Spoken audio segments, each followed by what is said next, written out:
আল্লাহ রাব্বুল আলামিন এমন একটা পরিবেশ সৃষ্টি করছেন। দেখেন, যখন এই দেশে একটা মতপার্থক্য তৈরি হয়েছিল আজ থেকে প্রায় বছর চারেক আগে, মতপার্থক্যটা ছিল তাওহীদ এবং শিরকের। তাওহীদ এবং শিরকের। মূর্তিটা হলো শিরকের প্রতীক। পৃথিবীতে মূর্তি হলো শিরকের প্রতীক।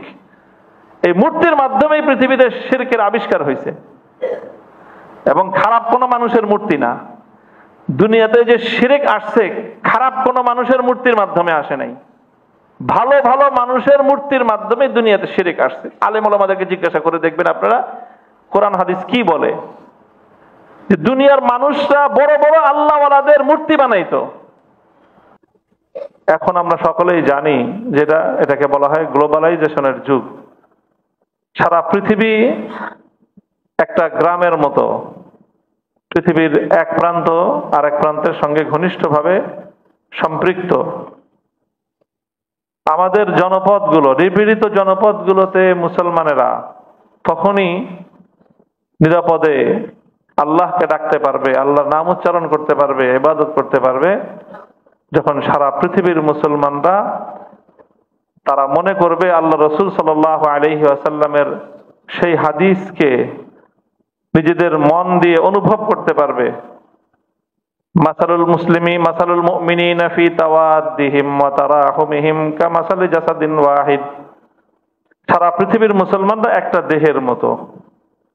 ফিলিস্তিনের মুসলমান, অন্যান্য নিপীড়িত জনপদগুলোর মুসলমান, তারা আমাদেরই ভাই, আমাদেরই বোন।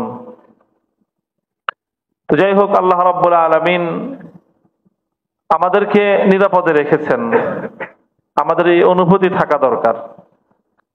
এই অনুভূতিটা যদি থাকে, তাহলে একটা আল্লাহর শুকরিয়া আদায় করতে পারবো যে আলহামদুলিল্লাহ, আল্লাহ আমাদেরকে এখনো এইভাবে নিরাপদে জুমার নামাজ, ঈদের নামাজ, অন্যান্য ইবাদত গুলো করার তৌফিক দিয়েছেন।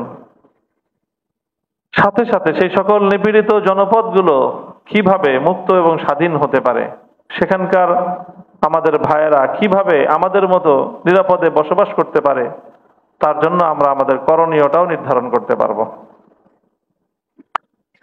আমি আপনাদের শুকরিয়া আদায় করি আরো এই জন্য যে এই বছিলা, এটা আমাদের দীর্ঘ একটা আত্মার বন্ধনের এলাকা।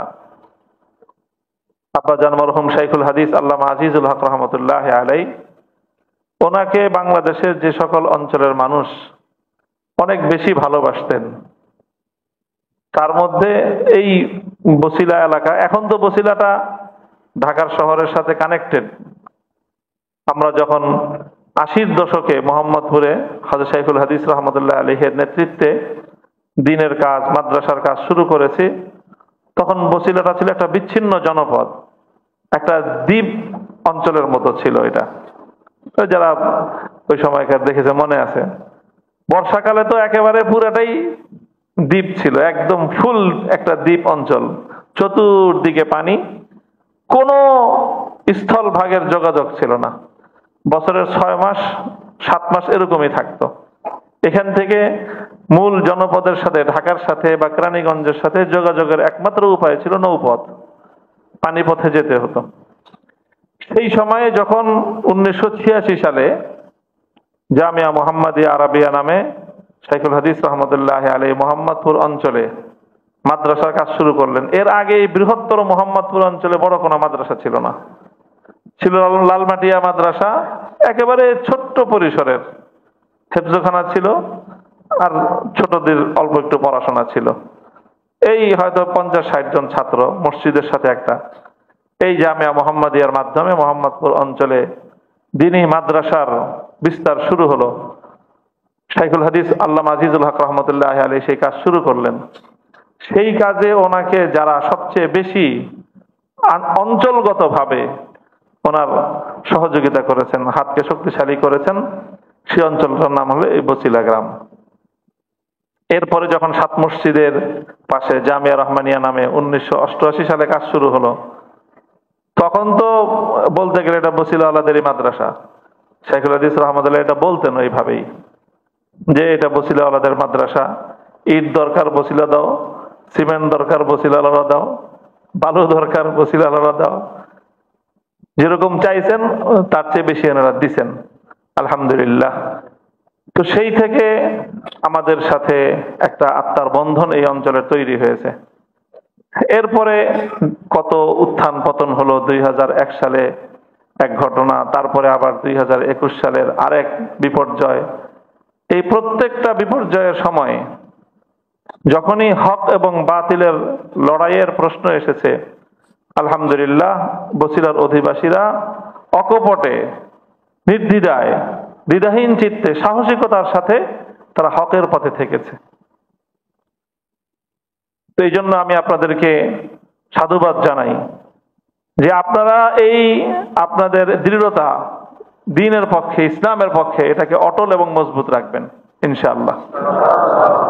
2001 সালে যখন শাইখুল হাদিস আল্লামা আজিজুল হক রহমতুল্লাহ আলাইহি তিনি কারাবন্দী, মাহফুজুল হক সাহেব হুজুর মাদ্রাসার প্রিন্সিপাল, উনি ফেরারি, মানে শাইখুল হাদিসও কারাগারে বন্দী, অন্যান্য বড়দের সহ, মুফতি আমিনী রহমতুল্লাহ আলাইহি, মুফতি ইজহার সাহেব সহ অন্যান্য আমাদের মুরব্বীরা প্রায় সবাই তখন কারাবন্দী।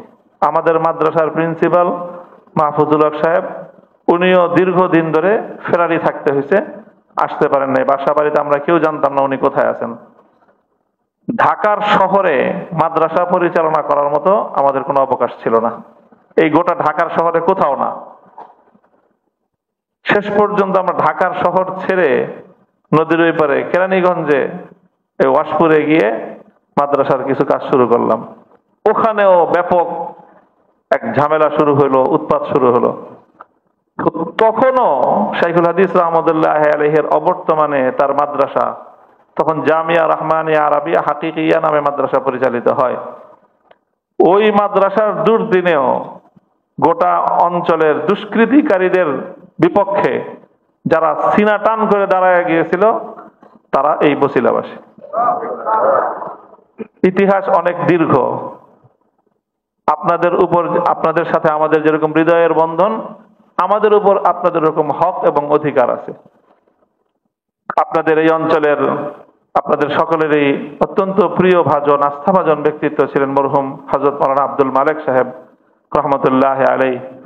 আব্বাজান রহমতুল্লাহ আলাইহির বিশিষ্ট ছাত্রও ছিলেন আর খুব মহব্বতেরও মানুষ ছিলেন। আল্লাহ ওনাকে জান্নাতুল ফেরদৌস নসিব করুন। আমি খুব দীর্ঘ কোনো বিষয়ভিত্তিক আলোচনাও করব না আজকে। এসেছি মূলত আপনাদের ভালোবাসায়, আপনারা দেখেছেন, মনে করেছি যে হ্যাঁ, এটা আমাদের একটা ঘাঁটি, বছিলা এটা দ্বীনের একটা ঘাঁটি। এই প্রসঙ্গে এই কথাটা বলবো যে আপনাদের এই ঐতিহ্যকে আপনারা ধরে রাখবেন, যে হক এবং বাতিল যেখানে সংঘাতে জড়াবে, ব্যক্তিগত সংঘাত নয়, যখনই সংঘাতটা হবে আদর্শের সংঘাত, তখন সেখানে নিজেদের ব্যক্তিগত নিরাপত্তার কথা চিন্তা করা যাবে না। তখন সেখানে যে কোনো মূল্যে হকের পক্ষে থাকতে হবে, হককে সহায়তা দিতে হবে, নিজের সাধ্যের আলোকে ন্যায়ের ঝান্ডাকে সমুন্নত রাখতে হবে। ওয়ালাউলা দাফউল্লাহিন নাস বা'দাহুম বিবা'দিল লাফাসাদাতিল আরদু ওয়ালাকিন্নাল্লাহা যু ফাদলিন আলাল আলামিন। আল্লাহ কোরআনে পাকে স্পষ্ট বলেছেন যে সব সময় হক এবং বাতিলের একটা লড়াই থাকবে। আর আল্লাহর মেহেরবানি যে বাতিল পন্থীরা যত প্রতাপশালী হোক না কেন, আল্লাহ রাব্বুল আলামিন কখনোই বাতিলকে ফাঁকা মাঠে গোল দেওয়ার সুযোগ দিবেন না।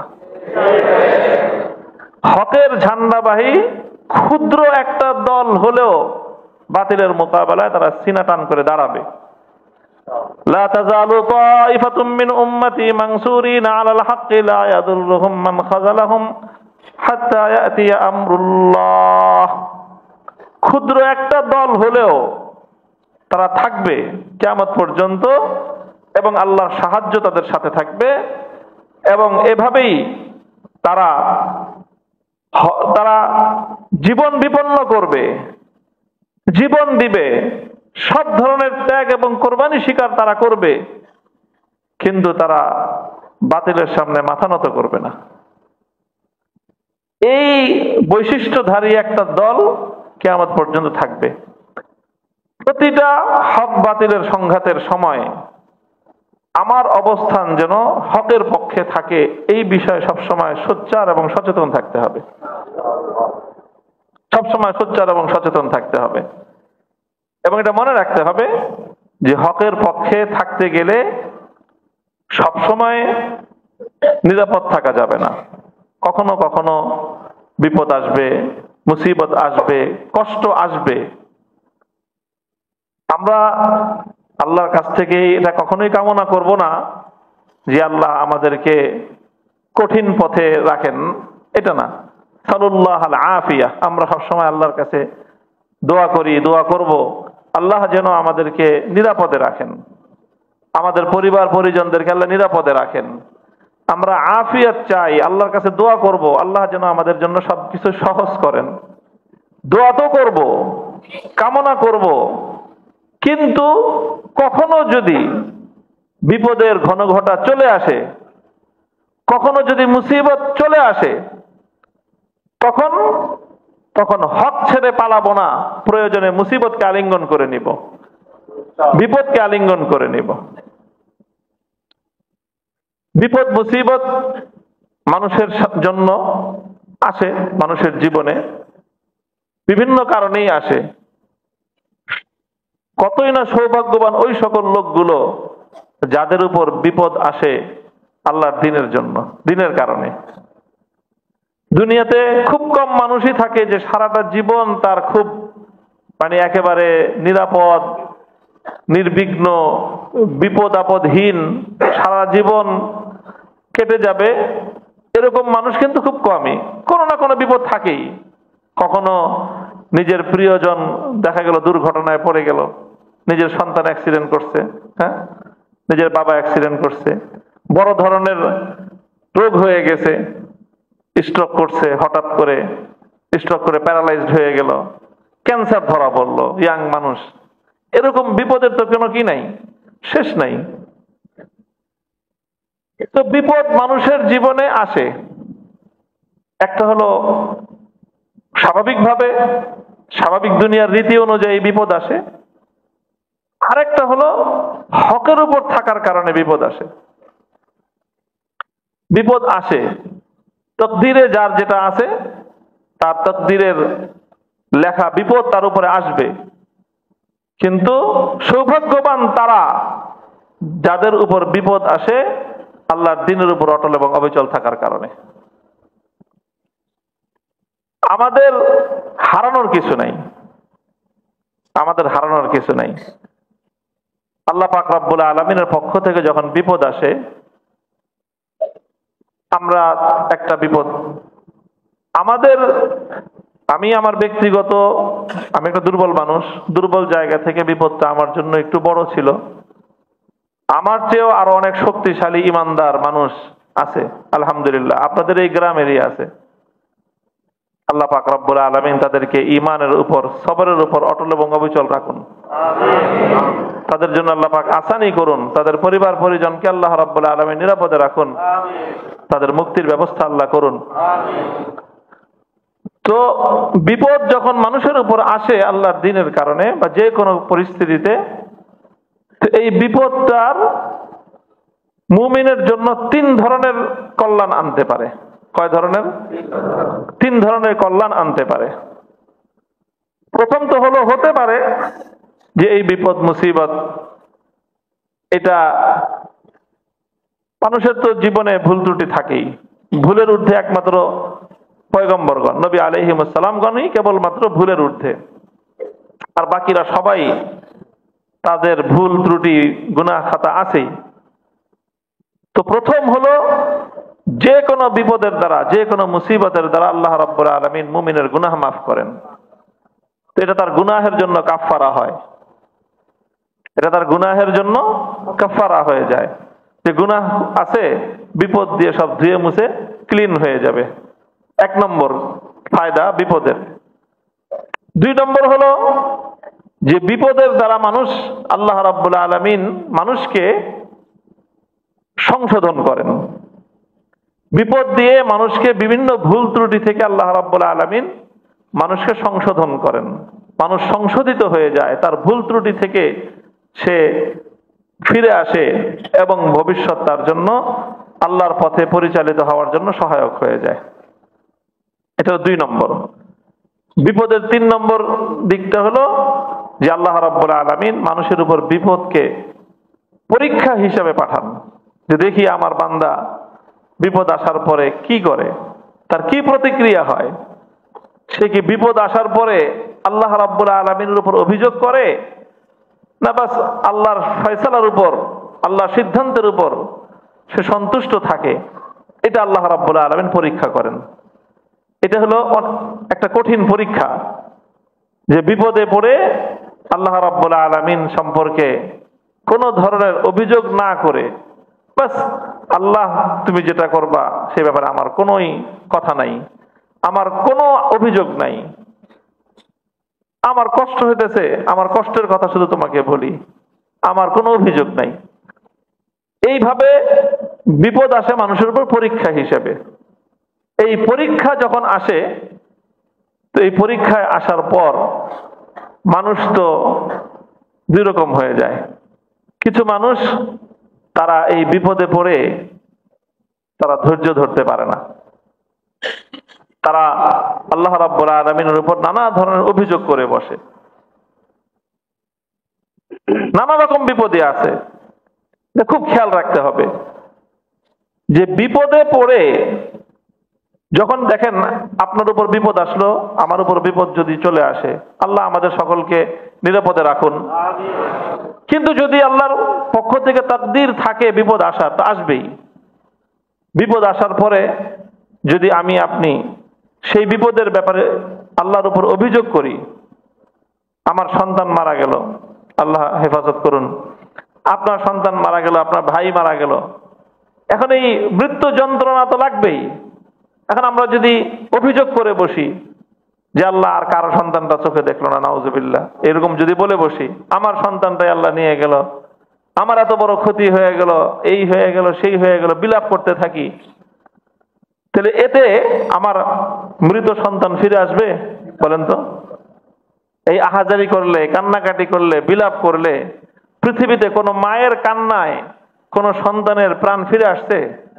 কোন বাবার আর্তনাদে কোন মৃত সন্তান জীবিত হয়ে উঠে দাঁড়িয়েছে? দাঁড়ায় নেই।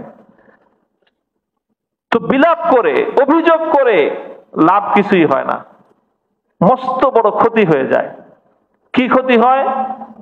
যে বিপদ এবং মুসিবতের মাধ্যমে আল্লাহ রাব্বুল আলামিন বান্দাকে এত বড় বিনিময় দেন, এত বড় সওয়াব আল্লাহ দান করেন, যে নেক আমল করে কোন বান্দা সেই সওয়াব অর্জন করতে পারে না।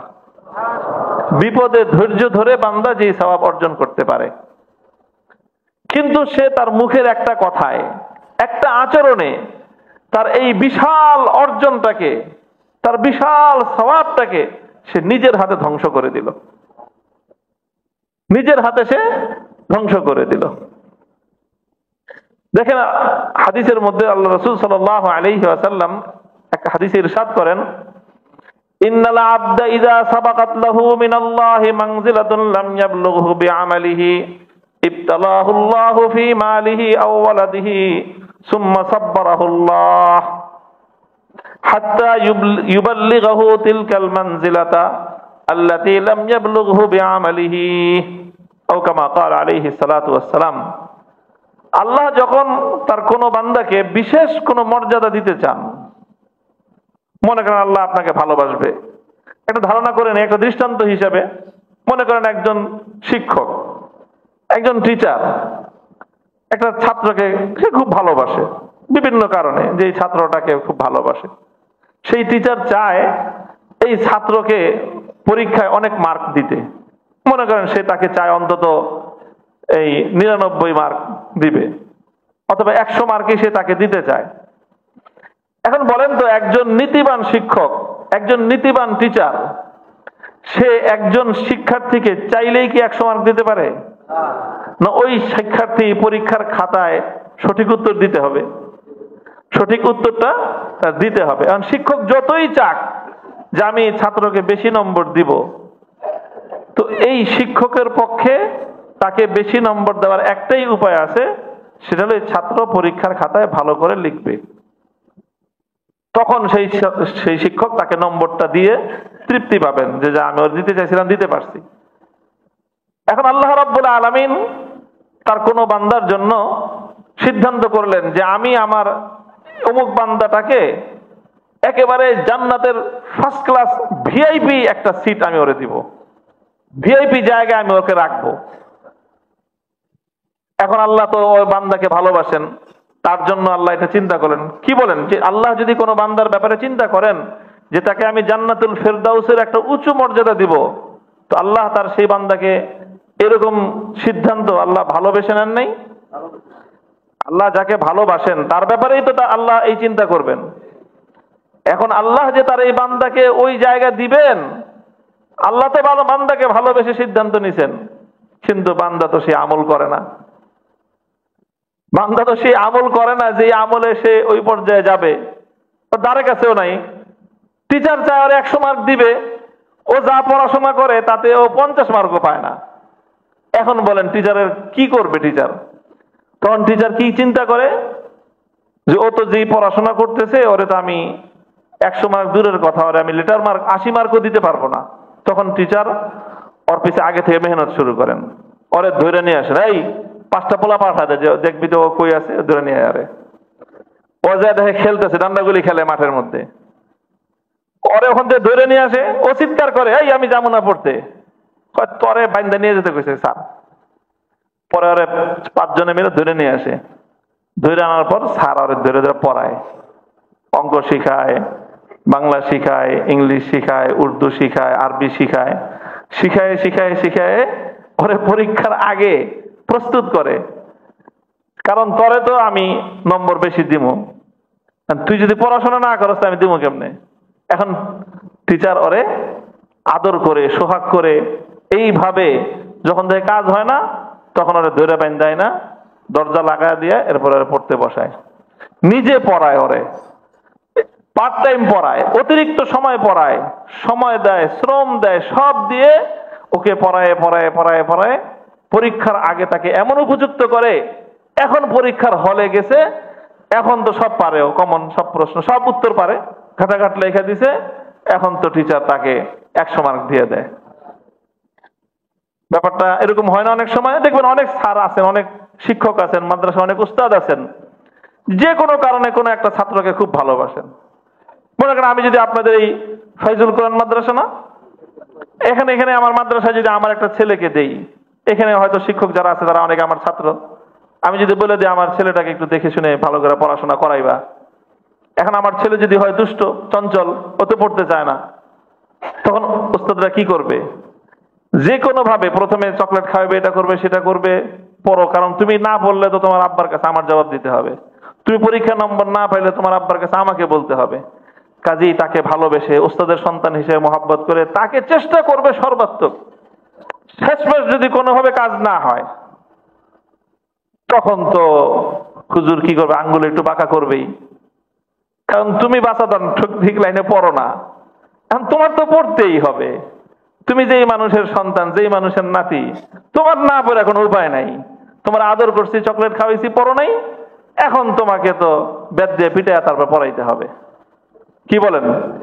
এই যে উস্তাদ যে ছাত্রকে শাসন করতেছে, এটাই হলো তার জন্য সর্বোচ্চ স্নেহ এবং মমতা, ভালোবাসা, এবং তাকে পরীক্ষায় যেন সে ভালো নম্বর পায় সেই উপযুক্ত করায় তারপরে তাকে সেই সর্বোচ্চ নম্বরটা দিবে। আল্লাহ রাসূল সাল্লাল্লাহু আলাইহি ওয়াসাল্লাম বলেছেন, বান্দা, কোন বান্দার জন্য যখন আল্লাহ রাব্বুল আলামিন এরকম উঁচু একটা মর্যাদা, বেশি মার্ক দেওয়ার সিদ্ধান্ত আল্লাহ নিয়ে নেন, কিন্তু বান্দা পড়াশোনা করে পরীক্ষায় লেখে ওই নম্বর পাবে না, তখন আল্লাহ কি করেন? আল্লাহ রাব্বুল আলামিন তখন তার উপরে একটা বিপদ দিয়ে দেন, একটা বিপদ দেন, মুসিবত দেন। বিপদ মুসিবত দিয়ে আল্লাহ তাকে ধৈর্য ধারণ করার তৌফিক দান করেন।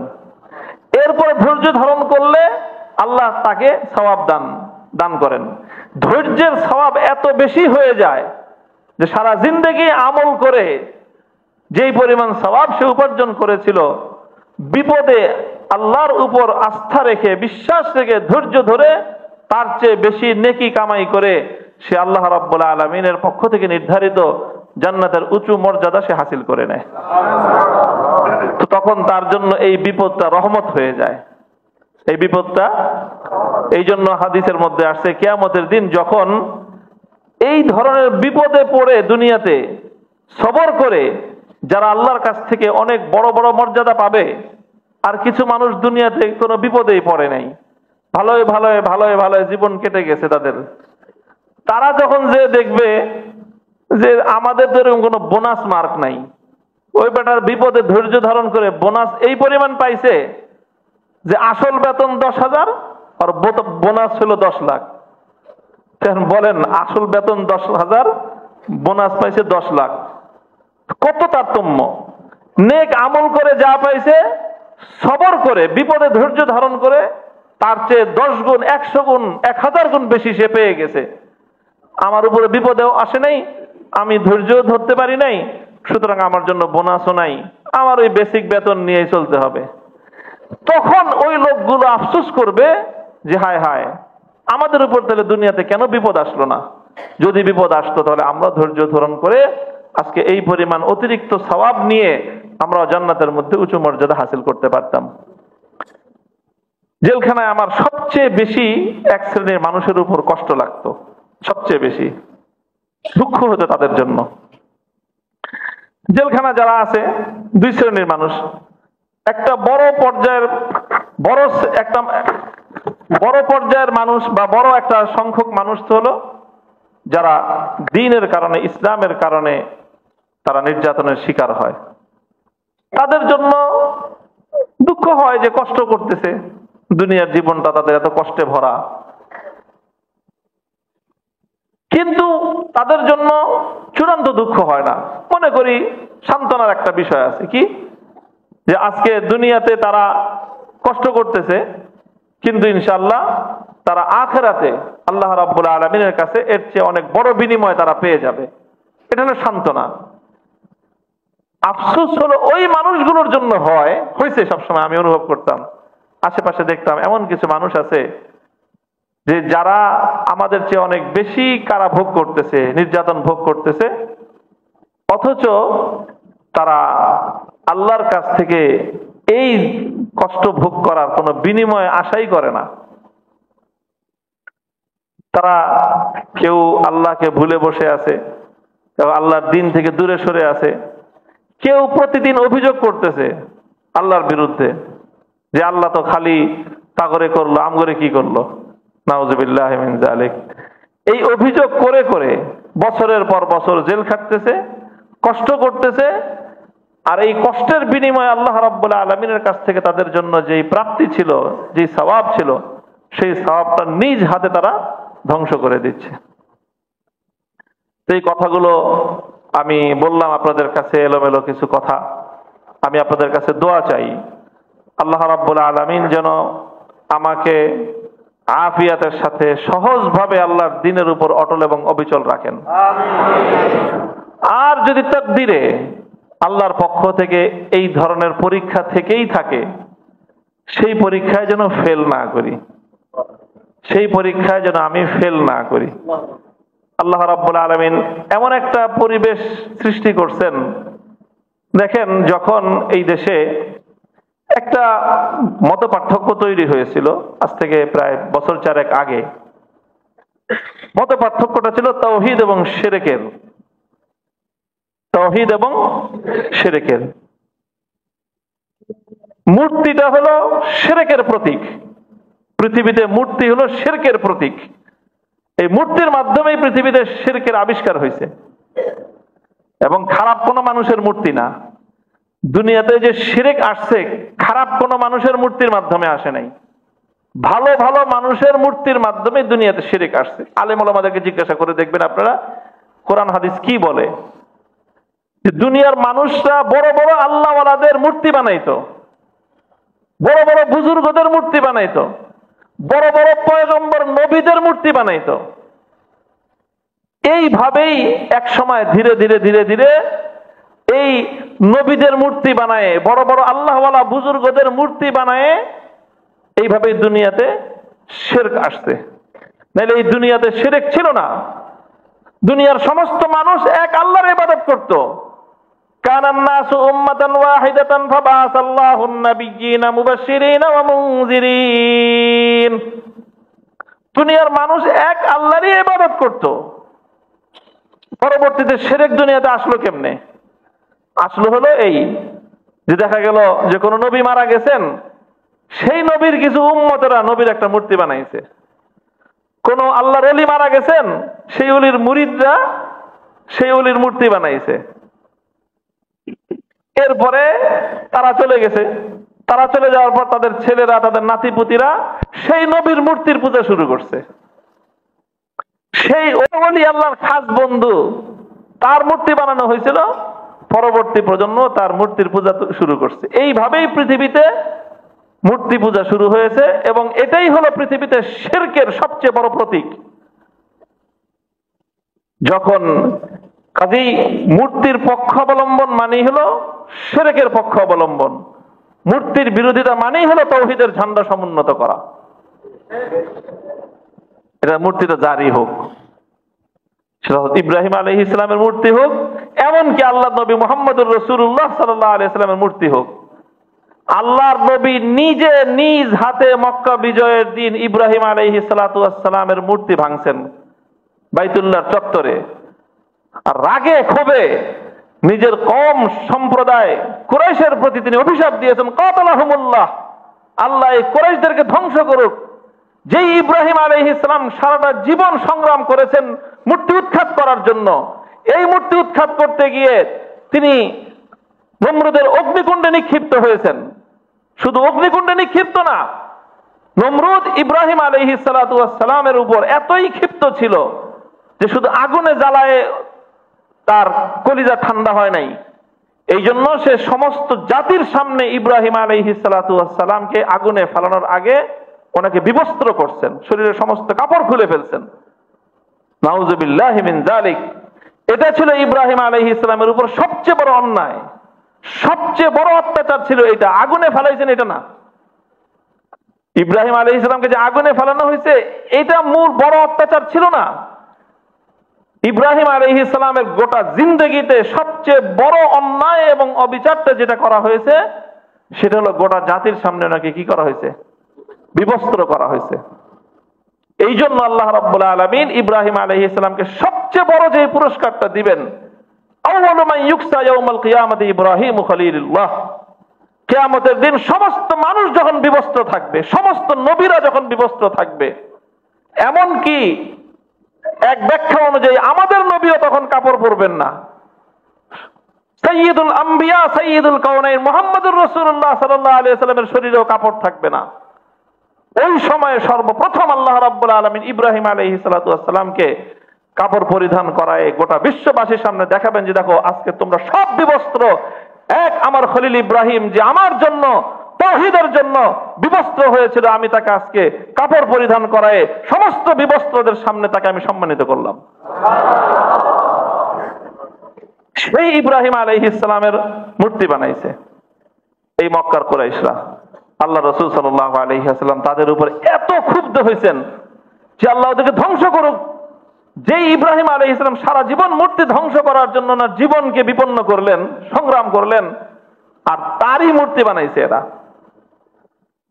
এই যে তাওহীদ এবং শিরকের যে সংঘাত, এখন দেখেন যখন এই সংঘাত সামনে চলে আসে, আমার বাবা শাইখুল হাদিস রাহমাতুল্লাহ আলাইহি চুপ থাকতে পারেন নাই। এই বাংলাদেশের সর্বপ্রথম এই শিরকি সংস্কৃতির বিরুদ্ধে উনি তার জীবন সায়ান্নে আওয়াজ উচ্চারণ করছেন। যখনই অগ্নি পূজারীদের মতো করে আগুন জ্বালানোর সংস্কৃতি শুরু হয়েছে সেই আগুনের বিরুদ্ধে, এবং যখন মূর্তি বানানো শুরু হয়েছে সেই মূর্তির বিরুদ্ধে তিনি কথা বলেছেন। এবং সেই কথা বলতে বলতে তাকেও একেবারে অসতিপর বয়সে বার্ধক্যের চূড়ান্ত পর্যায়ে গিয়েও তাকে জুলুম এবং নির্যাতন সহ্য করতে হয়েছে। আমাদেরও সেই পথ। দোয়া চাই, আল্লাহর কাছে সবসময় দোয়া করি আল্লাহ যেন আফিয়াতের সাথে, সুস্থতার সাথে, নিরাপদে আল্লাহ তার দিনের উপর রাখেন। তবে যদি তকদিরে ভিন্ন কিছু থাকে, বিপদ থাকে, মুসিবত থাকে, বিপদ দেখে, মুসিবত দেখে দিনের দায়িত্ব পালন করার ক্ষেত্রে অবহেলা করার সুযোগ নাই। আমি ইনশাআল্লাহ সেই অবহেলা করব না। আমি আপনাদের কাছে দোয়া চাই, আপনারা দোয়া করবেন, আর আপনাদের কাছ থেকে একটা আশ্বাসের বাণী শুনতে চাই যে আপনারা যার যার জায়গা থেকে যদি মনে করেন যে আমি বা ওলামায়ে কেরাম যারাই হকের আওয়াজ উচ্চারণ করবে, হকের কথা বলবে, মনে করবেন না যে এটা শুধুমাত্র সে একা বলতেছে, এটা তার কথা না। আমি যখন কোরআনের কথা বলি তখন সেটা আমার কথা না, সেটা আপনার কথা। আমি যখন আল্লাহর দ্বীনের কথা বলি সেটা শুধু আমার কথা না, সেটা আপনার কথা। সেই কথা বলতে গিয়ে আমি যদি কোনো বিপদের সম্মুখীন হই, আমি যদি কোনো মুসিবতের সম্মুখীন হই, তখন যদি আপনি মনে করেন যে এই মুসিবত মামুনুল হকের একার মুসিবত, তো আপনি পরীক্ষায় ফেল করলেন। আপনাকে তখন মনে করতে হবে যে কোরআনের কথা বলে সে বিপদে পড়েছে, সেই বিপদ শুধু তার নয়, সেই বিপদ আমার। এইভাবে যদি এই দেশের জনপদের মানুষগুলো, মুসলমানেরা সকলে এইভাবেই যদি আমরা সোচ্চার থাকতে পারি, তাহলে ইনশাআল্লাহ আল্লাহর দ্বীনের ঝান্ডা সমুন্নতই থাকবে, দ্বীন তার গৌরব এবং মর্যাদা নিয়ে বুলন্দ থাকবে। আল্লাহ আমাদেরকে কবুল করেন। আমাদের এই হাজার বছরের ইসলামের জনপদ, মুসলমানদের এই জনপদ, শাহজালাল, শাহ মাকদুমের এই জনপদ, খানজাহান আলীর এই জনপদ, শামসুল হক ফরিদপুরি, পীরজি হুজুর, হাফিজি হুজুর রহমতুল্লাহ আলাইহির এই জনপদ, শাইখুল হাদিস আল্লামা আজিজুল হক মুফতি আমিনী রহমতুল্লাহ আলাইহির এই জনপদ, আল্লামা আহমদ শফি, আল্লামা জুনায়েদ বাবুনগরী রহমতুল্লাহ আলাইহির এই জনপদ, এই জনপদে ইনশাআল্লাহ আমরা থাকব এবং আমরা আল্লাহর দ্বীনের ঝান্ডা উঁচু করেই থাকবো ইনশাআল্লাহ। আল্লাহ রাব্বুল আলামিন আমাদের সকলকে তৌফিক দান করুন, কবুল করুন। ওয়া আখিরু